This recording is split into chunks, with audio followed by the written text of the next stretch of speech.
Welcome to this lesson on triple integrals. In this video, we will explore how to extend the concept of integration into 3 dimensions, allowing us to work with volumes and functions defined in 3D space. Let's start by connecting this to what you already know. In single-variable calculus, an integral calculates the area under a curve. With double integrals, we calculate the volume under a surface. Now, with triple integrals, we are calculating the accumulation of a function over a solid 3-dimensional region. You can think of this as calculating the mass of an object with variable density, or simply finding the volume of a complex 3D shape. Here is the notation we use. We have 3 integral signs representing integration with respect to x, y, and z. The letter E represents the solid region in 3D space. The function f of x, y, z is the integrand, which could represent physical properties like density. Finally, dv is the volume element. The simplest case is integrating over a rectangular box. Here, the limits of integration are constants. The volume element dv becomes the product of dx, dy, and dz. This represents a tiny rectangular block in space. To actually solve a triple integral, we use Fubini's theorem to turn it into an iterated integral. We integrate with respect to one variable at a time, treating the others as constants. You work from the inside out. For a rectangular box, the order does not matter, but for more complex shapes, the order is crucial.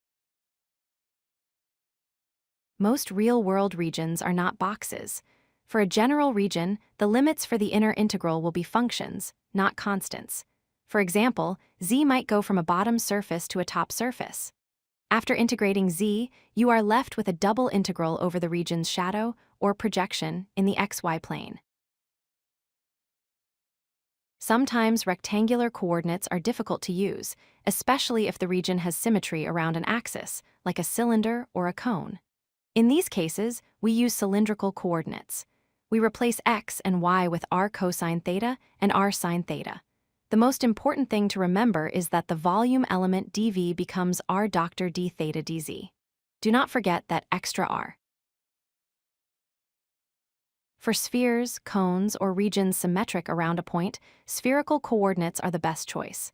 We use ρ for distance, phi for the angle from the z-axis, and theta for the rotation. The conversion factor here is even larger. The volume element dv becomes ρ squared sine phi, d rho, d phi, d theta.